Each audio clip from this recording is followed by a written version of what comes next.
Welcome, everybody. I'm Dr. Lori Shutter. I am moderating this session, and we're going to be presenting and discussing the Pediatric and Adult Brain Death by Neurologic Criteria Consensus Practice Guidelines. It's a revised document that has been published recently.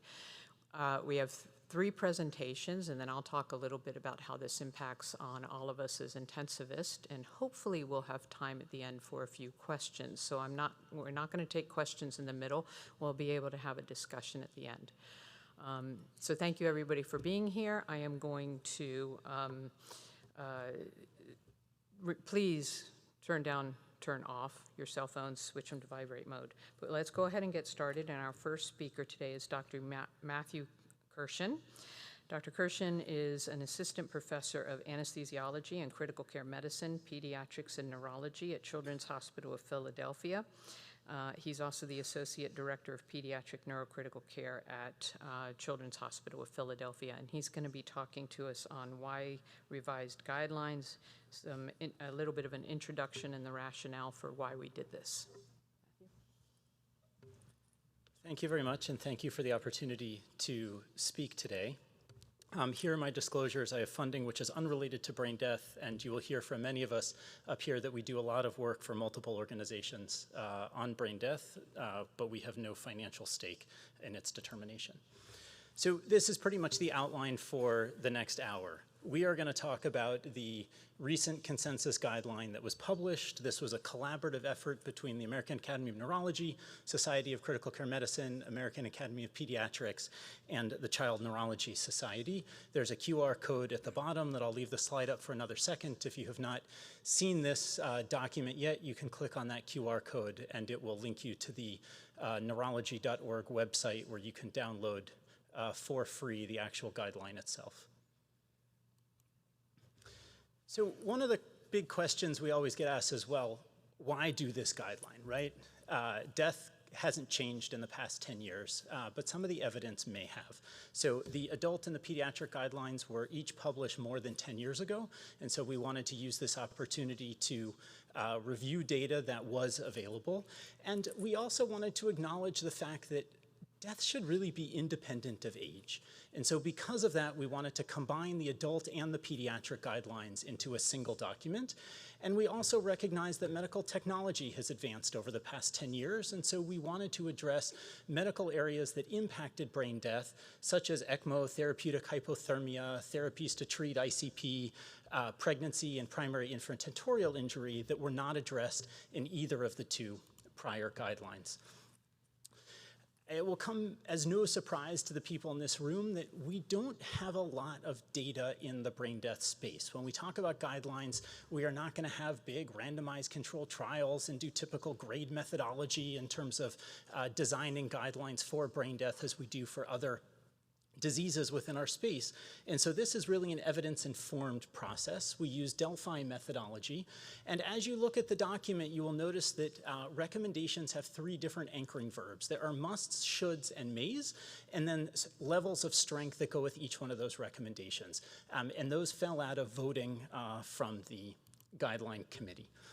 Let's talk just a little bit about terminology.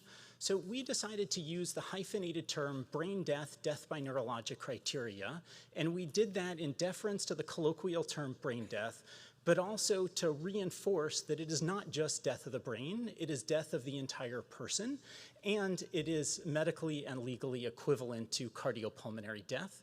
We define children as individuals less than 18 years old, and the panel chose to use the word permanent to describe the extent of the loss of brain function that must be present in an individual in order to determine brain death. And we use permanent, and the definition that we used was we said permanent means that function was lost and it will not resume spontaneously, and that medical interventions will not be used to attempt to restore any brain function. Even though it has been 10 years since the last iteration of the guidelines, I think it's important to point out that the fundamental definition of brain death has not changed. It still requires you to have a catastrophic brain injury. The patient has to be observed for a period of time to ensure the brain injury is permanent, And then on a clinical evaluation, you need to demonstrate no evidence of brain function by demonstrating the patient's comatose, has brainstem areflexia, and the absence of respiratory drive with an adequate stimulus. The guideline has 85 recommendations. We are clearly not going to be able to go through all of them today, but we're going to hit a few of the highlights. I'm going to focus first on the key concepts we have to use when talking about approaching a patient that you are suspicious for brain death. Our intent here in these recommendations was to be conservative. We wanted to really minimize the risk of a false positive determination, but at the same time, make sure that the recommendations were practical so that they could be implemented in any of our ICUs across the country. While you have a suspicion that the patient will meet criteria for brain death, the presumption is that the patient does not meet brain death criteria, and your goal when walking into that room is to disprove that presumption. What this does is this takes our bias from our going into the room to prove the patient's dead versus going into the room to say, I'm going to do the most standardized, protocolized, comprehensive neurologic assessment that we know how to do in order to look for any evidence of brain function. And if we do not find any evidence of brain function, then it means the patient meets criteria for death. It is important within this space that we need to provide support and guidance for families as they face these difficult end-of-life decisions. Our communication needs to be clear, concise, and supportive by using simple terminology that our families can understand. And it may be helpful for us to provide the opportunity for families to observe the evaluation, including the clinical exam and the apnea test, and it may help them come to terms with the gravity and the irreversibility of the brain injury in the situation. Who is a qualified examiner? It must be an attending physician, and that attending physician must be adequately trained and competent in the brain death evaluation. That competence can be achieved by a supervised evaluation in a clinical setting, and there's in-person and online courses which can help supplement that. Trainees must be directly supervised. In most situations, APPs should also be directly supervised. However, there are some states where APPs are allowed to do brain death evaluations independently, and if it is allowed in your state and per your institutional policy and guidelines, then that is permissible. The last thing I'm going to talk about are the prerequisites, and I think that this is probably the most important part. Don't tell Dave and Ariane that are coming next, but probably the most important part of the brain death evaluation process. And in many of the cases where people have woken up from brain death, it is because the prerequisites were not meticulously evaluated. So we must know the mechanism of the brain injury. You have to know that they've sustained a catastrophic permanent brain injury, and you've got to know the mechanism of injury.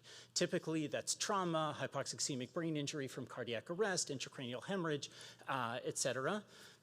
If you have a patient who is comatose with no brainstem reflexes on their exam and you do not know the mechanism of the brain injury, you must do further diagnostic testing in order to figure out the cause of the injury prior to proceeding with the evaluation. Neuroimaging is not required, although it is performed in most cases, and if you do have neuroimaging, it should be consistent with the mechanism and the severity of the injury. There's a lot of discussion around the amount of time that you need to observe somebody after the injury has occurred before we feel confident saying that the injury is irreversible or permanent and that it is okay to proceed with the evaluation. Now, we do not have great data on how long that observation period should be. However, we do feel strongly that it should be based on the pathophysiology of the brain injury leading to the clinical state of the patient. In patients less than 2 years old, it is recommended that you observe the patient for at least 48 hours prior to proceeding with the evaluation, and that has to do with the fact that infants have open fontanelles and unfused sutures and may not experience the same sequelae of refractory intracranial hypertension as somebody with a intact calvarium, and also because the brainstem in young infants is more resistant to hypoxic ischemic injury, which is the predominant mechanism in that age group. If you are older than 2 years old, after hypoxic ischemic brain injury in particular, we recommend waiting 24 hours. The last point I'll measure here is if you do some sort of intervention for neuroprotection or neuroresuscitation, say doing something to decrease your intracranial pressure, it is important to then give a sufficient amount of time to see whether that intervention worked prior to saying that the brain injury is permanent. So if you put in an EVD, if you do a hemicraniectomy, if you give hyperosmolar therapy, give an appropriate amount of time to see whether your interventions worked prior to saying the injury is permanent. The last thing, and this is maybe the most important slide that I have up here, is you need to exclude confounding factors. There's toxins and medications that can impact the ability for you to interpret your neurologic exam. If you're hypothermic, that can impact your ability to interpret your exam. The same with hypotension and metabolic factors. We do not have time today to go through all of these in great detail, but please make sure that medications are adequately cleared out of the system. Your core body temperature is greater than 36 degrees. You are normotensive for age, and metabolic factors have been excluded. There are comprehensive tables in the appendices of the guidelines that go through recommended goal ranges for the metabolic laboratory values, as well as medication data and metabolism and clearance of those medications that is broken down by age group and has additional commentary if you have hepatic or renal failure. And there's a QR code there if you want direct access to those tables. So in summary from this first part, be knowledgeable and be prepared. Please review the updated guidelines. We've talked about the general principles and the prerequisites, and Dr. Greer is now going to talk about the exam and the apnea test. Remember to meticulously review prerequisite and confounding conditions, and when in doubt, please stop and ask for help. Brain death is one of the few domains in medicine where we've got to be 100% right 100% of the time. Thank you very much.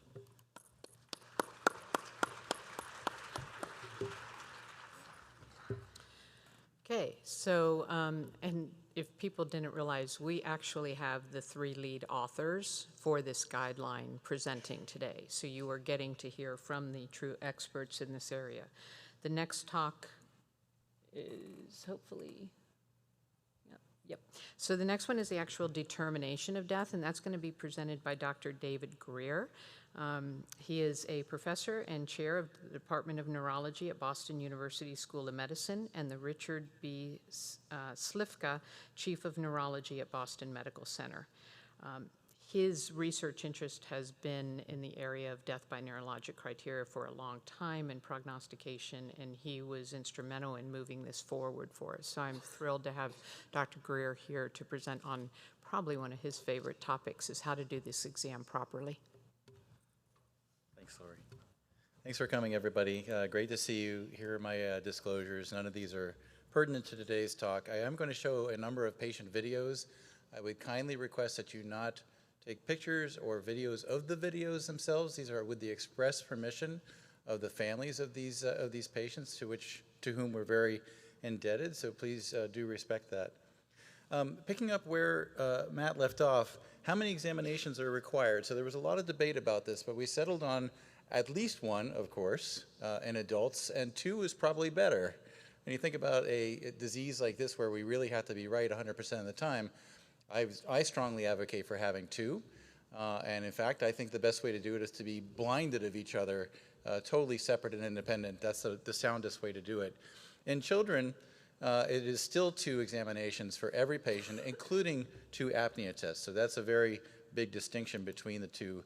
And in children, you have to have an intervening period of 12 hours. It is arbitrary. The most important waiting period is before any evaluation for brain death. Please keep that in mind. If you have any question about the permanence of the condition, you shouldn't be doing any brain death evaluations in that patient.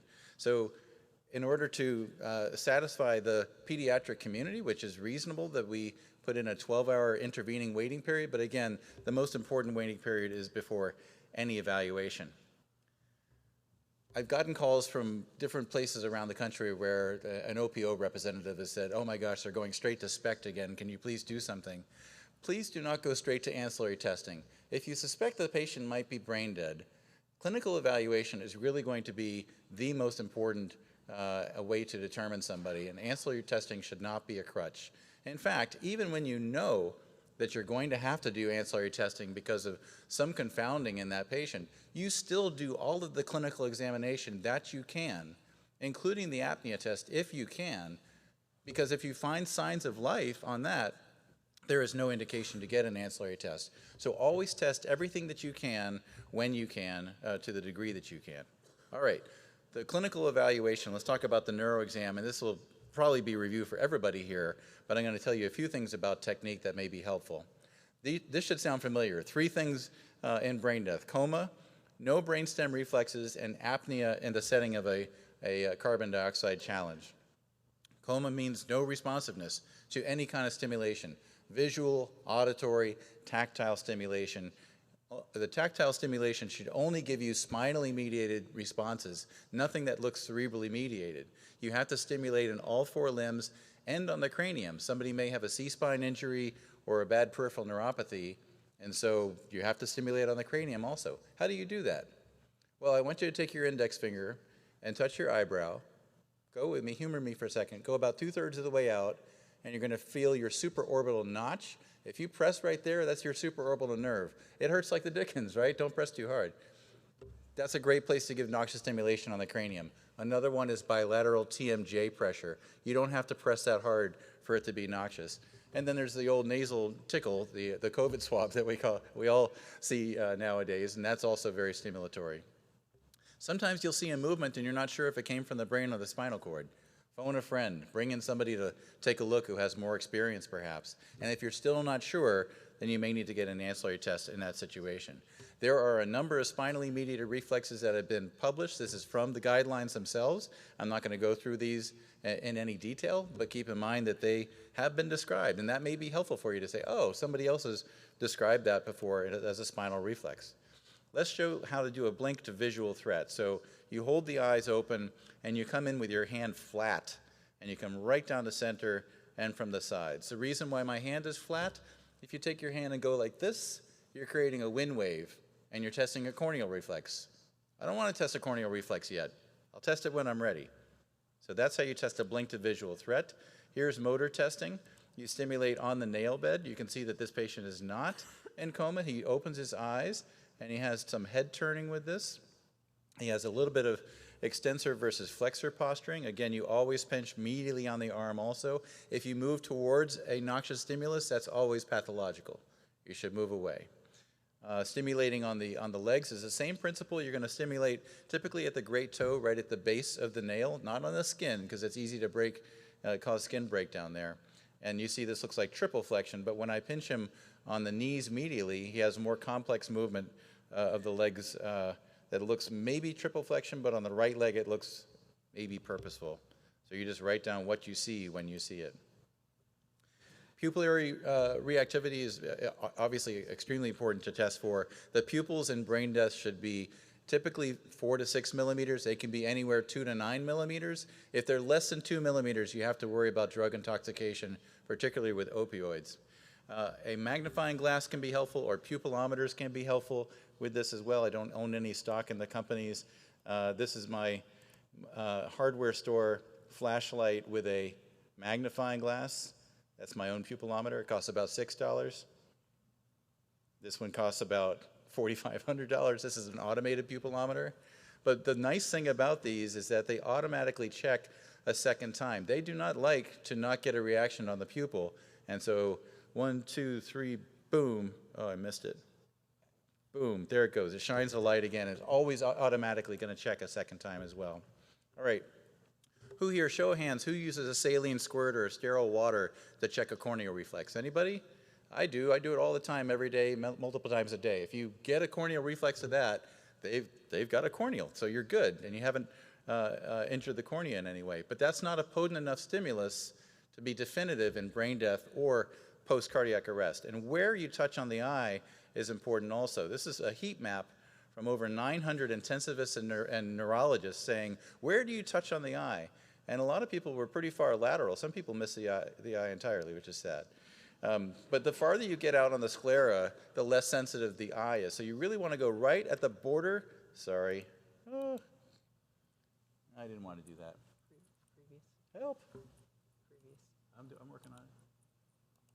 You go right at the border of the iris right here, and I'll show you what it looks like, and you want to give some pressure. So this looks gross. You are not going to injure the patient, but this is how you know that you've given a potent enough stimulus that the patient does not have a corneal reflex. That's how you test it properly. What are doll's eyes? Somebody writes dolls plus in the chart. Is it an old doll? Is it a new doll? The eye is supposed to move. It should be called the oculocephalic reflex, and it's tested only when you have integrity of the C-spine and an intact skull base as well. You briskly rotate the head horizontally. You should see no eye movements in a brain-dead patient. You want to stabilize the endotracheal tube, as you see me doing now, and hold the eyes open with the other hand, and you move your hands in unison so you do not dislodge the ET tube. Again, in brain death, there is no movement. This is what it looks like in a normal patient. This is my friend Fernando, who has a very nice brainstem. If you can't test the oculocephalus because of the C-spine or the skull base, it's the one thing you can skip, provided that you can still do the oculovestibular or the cold caloric. So that's an important thing to remember. This is the one test that you can skip. How do you test the oculovestibular test correctly? So first of all, look in the ear to make sure you got a clean path to the tympanic membrane and that the tympanic membrane is intact. You elevate the head of the bed to 30 degrees. You irrigate one ear at a time with ice cold water, and you're observing for 1 minute to see if there's any eye movements. Again, in brain death, there should be no eye movements. You see, it's a two-person operation. Somebody's helping me to hold the eyes open while I instill the water in one ear at a time, and you wait 5 minutes before testing the other ear. Confounders for these tests include ototoxic drugs, as you can see listed here. More commonly, like in a TBI patient, you're going to have a restrictive defect because they've got trauma and edema on their face and their eyes just simply can't move. Again, you test what you can when you can, but you're going to need to get an ancillary test in that situation. You should see no facial movement to noxious stimulation. We talked about the places to stimulate. You can get facial myokymia, which are spontaneous discharges of the facial nerve, but should not happen in response to anything you do to the patient. They should have an absent gag and an absent cough, and they should not be over-breathing the ventilator. You guys all know what a nasal tickle looks like. You can see this on both sides here. Here's a gag reflex. Sorry. Oh, what did I do?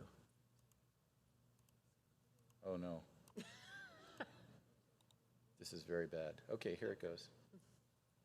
So this patient had a very large tongue, and I had to squeak the Q-tip past the tongue and stimulate both sides of the soft palate. And cough reflex, everybody knows how to do inline suctioning, so I'm not going to show you how to do that. As the auditory response by... Sorry. This is a video from the New England Journal that we published a couple of years ago that goes through all of this in 5 minutes. And if you haven't done a brain death evaluation in a while and you're going in to do one, this can be very helpful for you. 5 minutes, free on New England Journal's website. Just search brain death on any JM. All right, apnea testing, coming to the close here. So apnea testing should only be done in a controlled environment in the ICU by skilled providers who know what they're doing. Prerequisites, they have to be normotensive, which means now not only a systolic greater than or equal to 100, but a MAP also of 75 or greater. In peds, it's above the fifth percentile. They have to be normothermic and they have to be euvolemic. In patients who've had DI, they may be hypovolemic and they be at risk for getting hypotension during the exam. You want to establish eucapnia unless they're a known CO2 retainer. I'll get back to that in just a second. And a normal pH. And I recommend getting a functioning A-line for every patient. What if they're a CO2 retainer? Well, if you know what their baseline is for their CO2, that's the baseline that you start with for the test, and you're going to go for 20 points above that elevated baseline. If you suspect it, but you don't know what their baseline is, then you can estimate going above a certain level, maybe trying to get a PCO2 of 70, but you have to get an ancillary test in that situation. So that's the new guidance regarding CO2 retention. Everybody gets pre-oxygenated, you establish eucapnia, and you disconnect the patient from the ventilator. There's no question then whether the patient took a breath or not. That's at least in adults. In children, they do it differently. You want to provide level to the oxygen to the level of the carina at a flow rate of no faster than 4 to 6 liters per minute. Faster than that, you can cause barotrauma and wash out CO2. There are alternative methods that can be used, including a flow inflating resuscitation bag with a functioning PEEP valve. That's commonly done in children. You typically observe for 8 to 10 minutes. You can send ABGs along the way. What you're looking for is an absence of respiratory effort. You bare the chest and the abdomen look for any respiratory effort, and you want the PCO2 to be 60 or above and 20 above. So that and is new. It used to be or. It's and. It's both. And especially in an elevated baseline. And you have to have the pH now less than 7.3. That's new also. You can go for longer, but you again have to reestablish hyperoxygenation and normal carbia. You abort the test if they breathe, obviously, if they drop their blood pressure, if they have a progressive O2 sat less than 85%, cardiac arrhythmias with hemodynamic instability, but get an ABG right before you reconnect them to the ventilator. I recommend hyperventilating everybody, whether or not they got hypotensive. The patient is acidotic. You caused an acidosis. That's the whole point. To rapidly correct that, you can do gentle hyperventilation. We do provide new guidance for apnea testing on ECMO, and this is very important. There's 2 different kinds of ECMO, obviously, and so whether they're on VA or VV ECMO, we have blood pressure targets, and we have the places that you need to sample the arterial blood gases from to make sure that you're consistent with what the brain is seeing. So take-home messages from my portion of the talk: use meticulous technique. This is a matter of life and death, literally, so please do it correctly. Always perform everything you can when you can. Do not go straight to ancillary testing. The only part of the clinical exam you can skip is the oculocephalic, only if contraindicated and only if you can do the oculovestibular. Please be aware of the new blood pressure goals for adults and children and the new guidance regarding CO2 retention and patients on ECMO. And practice, practice, practice. This is a great place to use simulators to get really good at your exam and to go through scenarios. So I think that's it. Thank you very much for your attention.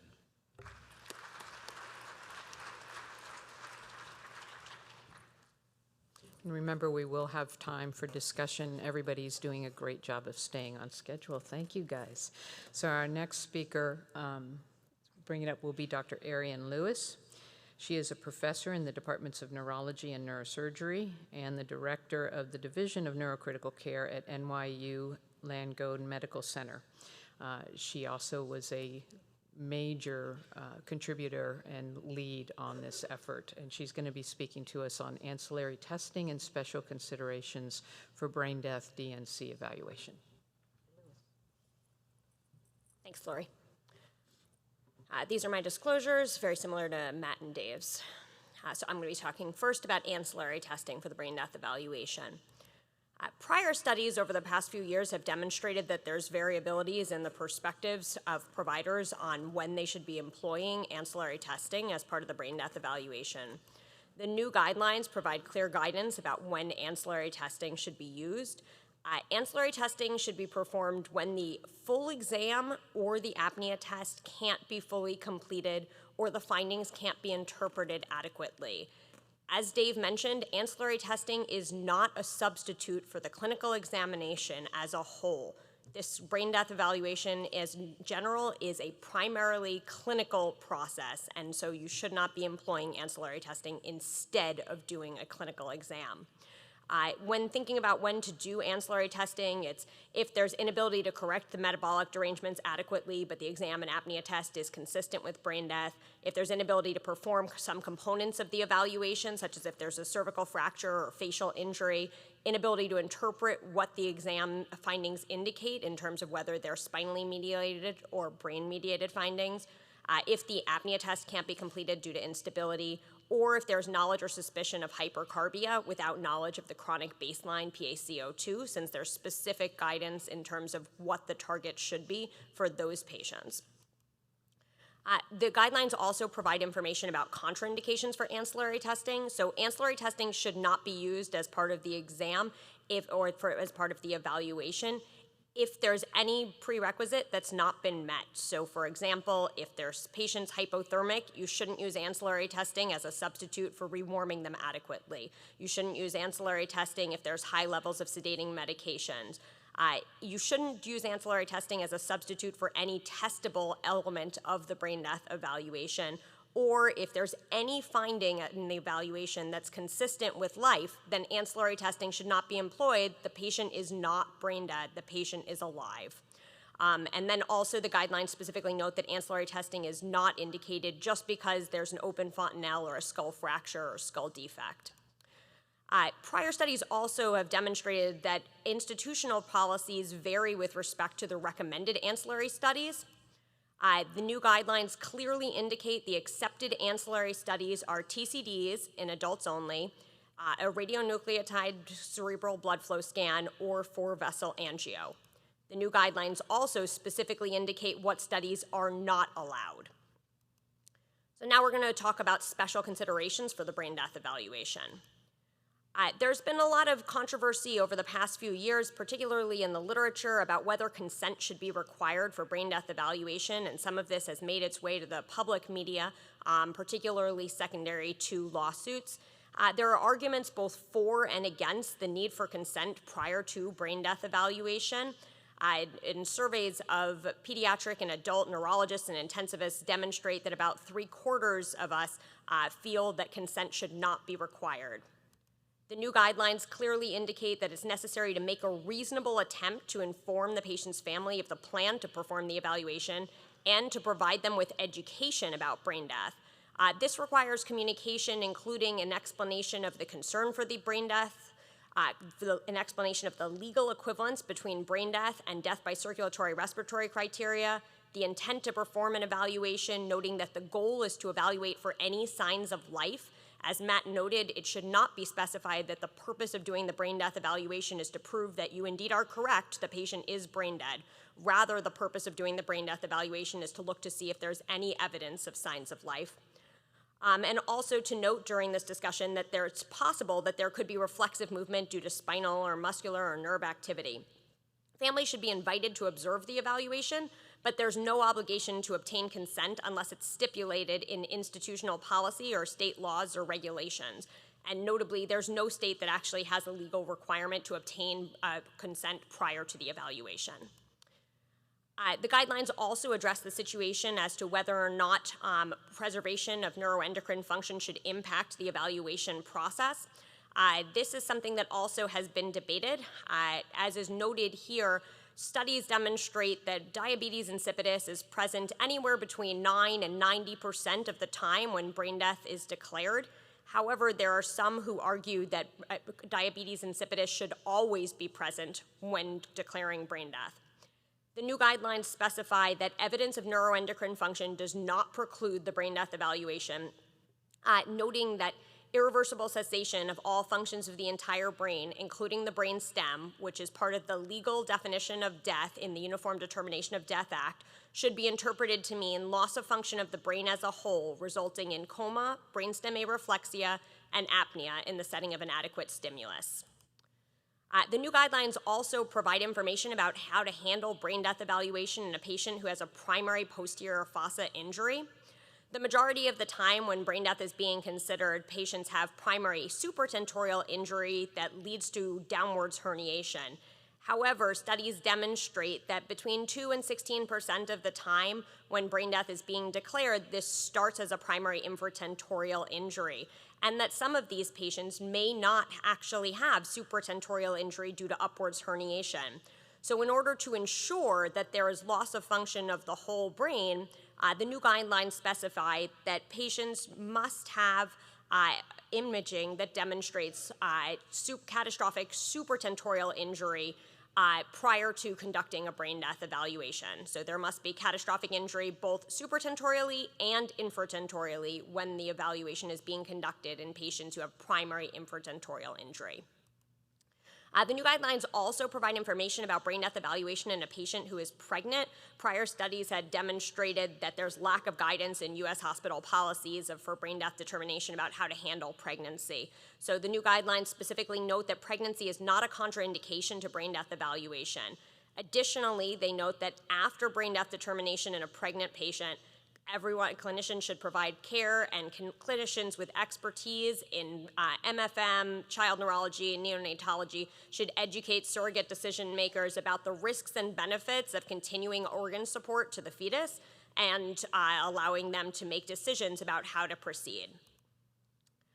The new guidelines also specify the time of death and provide information about discontinuation of organ support after brain death determination. With respect to the time of death, the guidelines indicate that the time of death is the time the arterial blood gas at the end of apnea testing results are consistent with brain death, or if ancillary testing is employed, then the time when an attending clinician reads the study and documents that the results are consistent with brain death. With respect to discontinuation of organ support after brain death determination, the new guidelines indicate that support may be continued for a period after brain death determination for a duration that's deemed appropriate by the attending and institutional policy if it's necessary to provide the family with a reasonable but limited time prior to discontinuation of support. And the guidelines also specify that institutional policies should describe the process to resolve disagreements with families who may object to discontinuation of support. Thank you very much.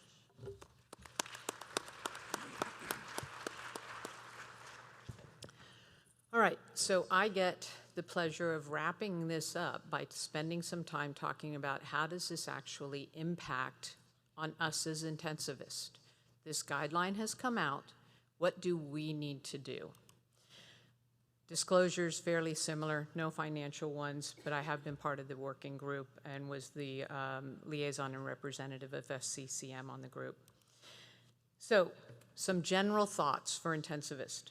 Determination of death based on neurologic criteria is done in the critical care setting. Thus, all intensivists must be familiar. That's the greatest impact. You all need to know this. This is your job, okay? Show of hands, how many in this audience have been part of a brain death exam in the last 3 months? Good. So we all know that this is important. Another major issue is we wanted to standardize language within institutions, across institutions. We wanted to have a consistent approach to how you determine brain death so that we can build public trust in this area. Just today, I heard somebody use the term essentially brain dead. We need to strike that language from our vocabulary. You're either brain dead or you are not. We cannot use inaccurate terms in this situation. We have to manage care appropriately, we have to prognosticate appropriately, and we have to declare death in patients with this level of injury appropriately. So death is death, and we need to be 100% accurate 100% of the time. So what do you need to do? Preparations. This guideline is out now.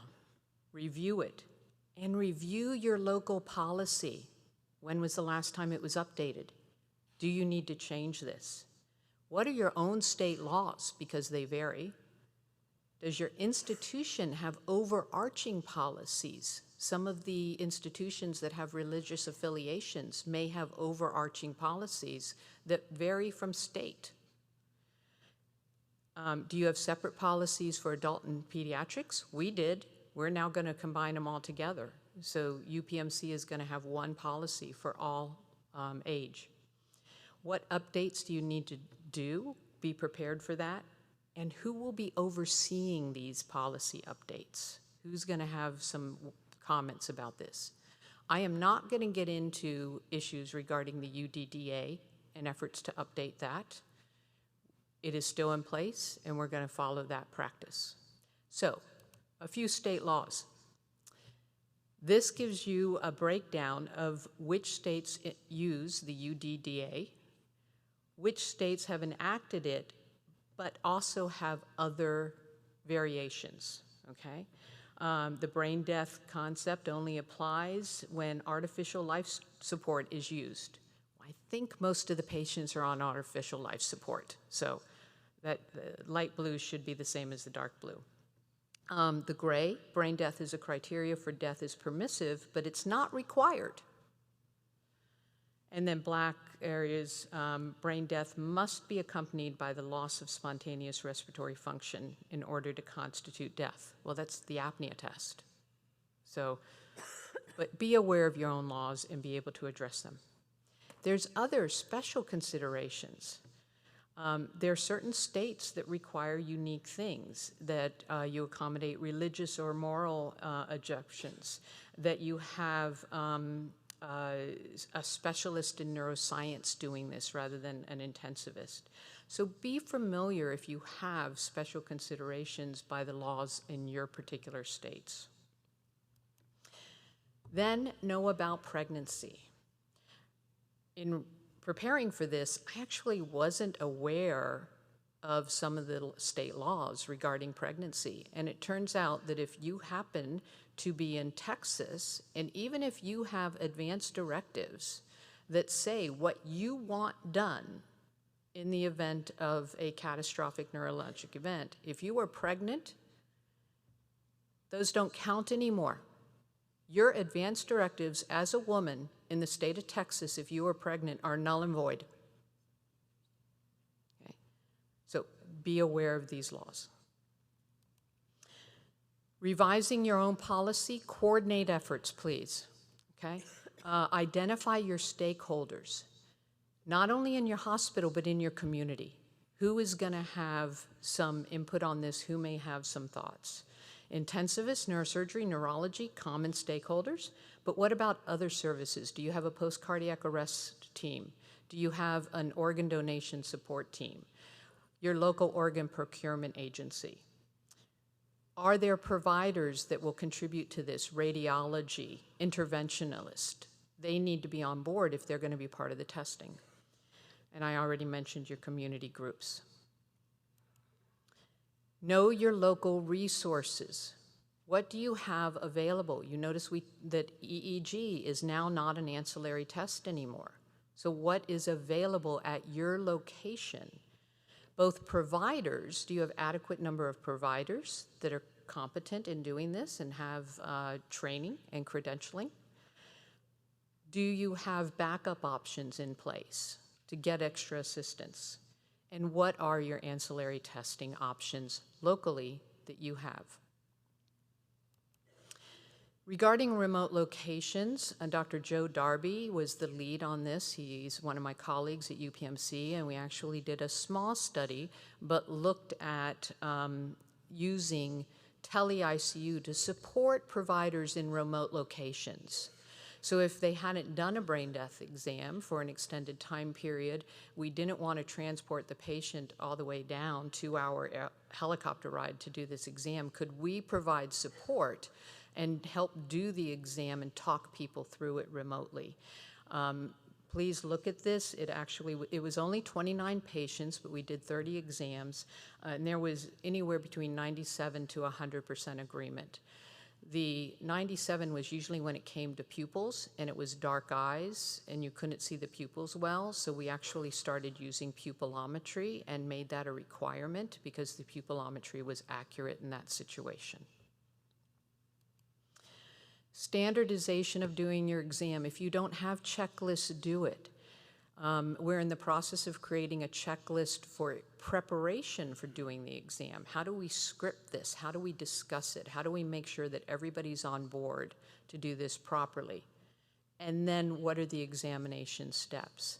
Dr. Greer did a great job of walking you all through it, but if it's been a little while, make sure you have the steps available so you don't skip anything. There is no cutting corners on this exam. So develop these, have them available. If you need help getting started, there are tools available to you. The American Academy of Neurology has this option that you can go in, and there is a link, and it will actually walk you through the process of doing this evaluation. Okay? There are a number of options available to assist you in making sure that you are doing this correctly.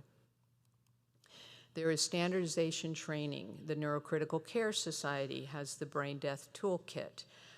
There is also a brain death determination course that is being revised to reflect the current revised guidelines. But these are in place to help people so you can get adequate training and develop a local credentialing process in your own institution to make sure people doing this test know how to do it right and are competent to do it. I also want to make sure, just to emphasize, and this is my last area of focusing on, communication and accuracy. Communicate to your staff, work as a team, okay? Respect each other and recognize there may be unspoken needs. This is often uncomfortable for people to go through. Families have a hard time understanding this. Use your team as a group to help make sure that we've identified if there are any people that need assistance with this or are uncomfortable with it. And then communication to family. I want to end with something Dr. Kirschen actually talked about that's so important. Empathy, respect, body language when you're talking to families. Be aware of potential cultural differences. Address them up front. Let families know what you're going to do, and watch your word choices, okay? After the patient has been declared, don't send mixed messages. The patient is no longer on life support. They are dead. They are now on organ support. Don't examine the patient again once you've declared them dead. If you walk in the room to see them, I've put my hand on a family member's shoulder. I talk to the family members. If I do anything to the patient, it's usually just resting my hand on their hand in a calm type of way, but I don't examine the patient again. Don't send mixed messages. And make sure you use all support systems in your hospital. The family will need assistance. Chaplains, social workers, whatever the family needs, help them through this so that they feel comforted through the most horrific experience they're going to ever encounter. Okay? So in summary, intensivists need to be familiar with this process. There is a revised guideline. There are state laws that vary. Cultures differ. Be aware of those differences. Update your local policies. If you have not done it, go back and start doing it right now. Standardize your test. Make sure people know how to do the test properly. Maintain your own competency, and then choose your words. Let's be accurate 100% of the time. And with that, we now have lots of time that we can answer questions, discuss different things, and I'm going to open this up to discussion.